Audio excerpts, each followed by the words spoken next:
Hello everyone! Thank you for coming to my back to school night video. My name is Craig Holchin. I teach our aerospace engineering course. I've taught our IB math course, our intro to engineering course, and almost every other math class that we offer at Centaurus.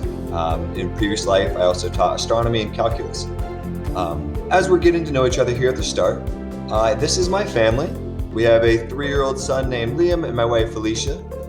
At the start of quarantine, we decided, hey, we're gonna be home a lot. Let's try out a puppy.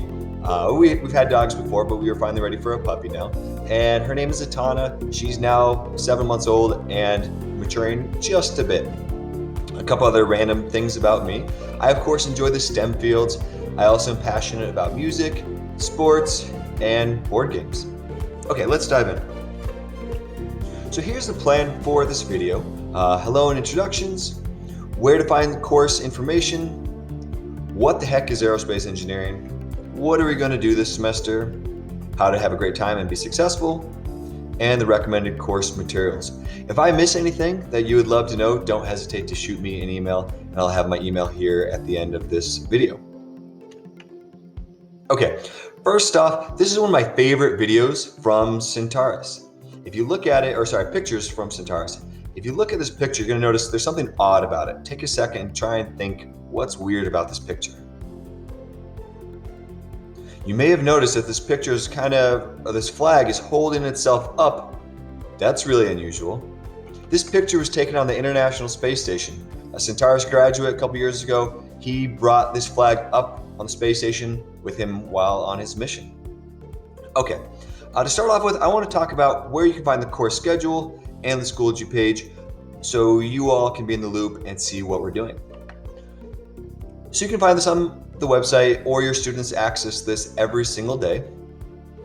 This is our course main landing page, our spreadsheet. Just a brief tour of this document. I always put announcements, tips, and questions here in this piece, so if they ever miss or are unsure, those are there. Our daily class live video link is always right here. A link to our class Schoology page right here.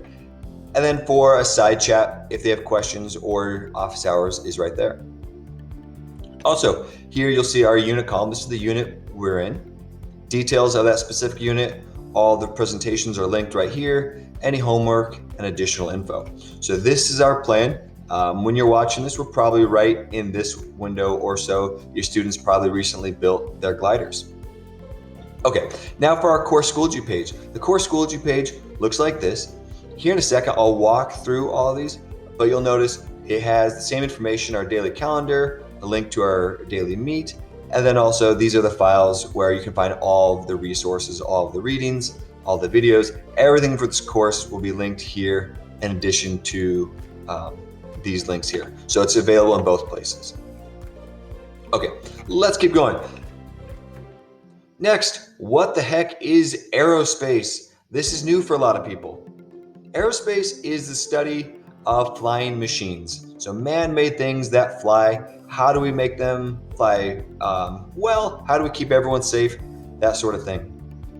A couple specifics, we'll spend lots of time on aircraft. This includes, of course, airplanes. We'll do helicopters, rockets, drones, most anything you can think of. If it flies and is a machine, we'll discuss it a bit.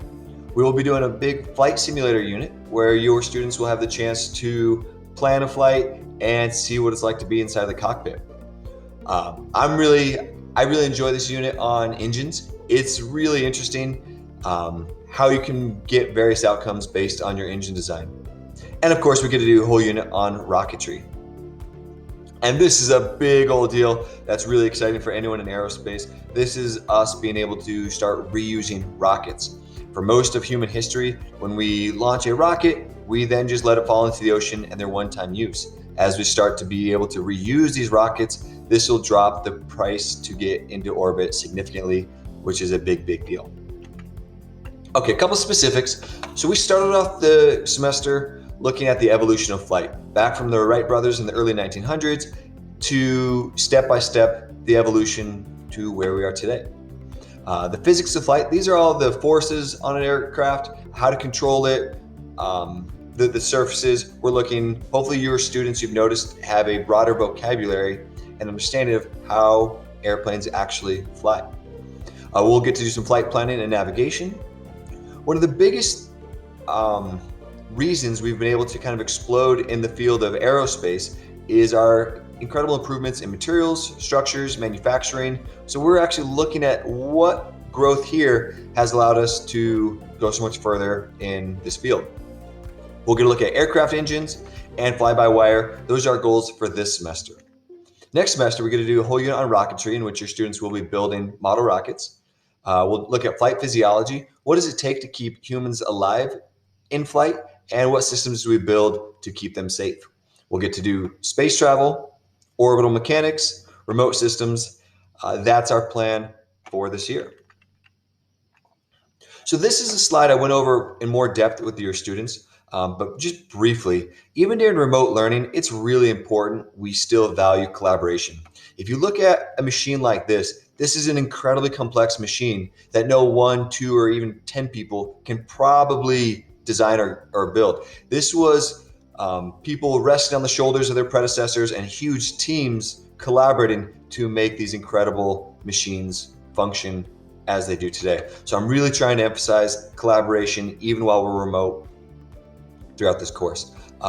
We will have lots of projects. Because of the quarters, we're kind of going every day counts as 2 days in the traditional sense. So there's going to be lots of projects. I'm really encouraging the kids to stay on top of those. Of course, daily participation is crucial. We'll be meeting every day right on time. We'll get after it. So I'm really emphasizing that.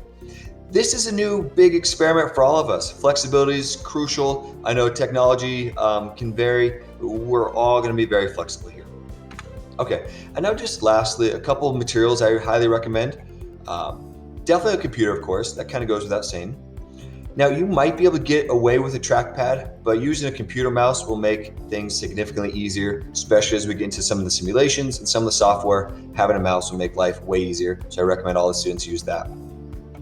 There will be big equations and various things that we're going to want to record, so a notebook and pens and pencils are a must.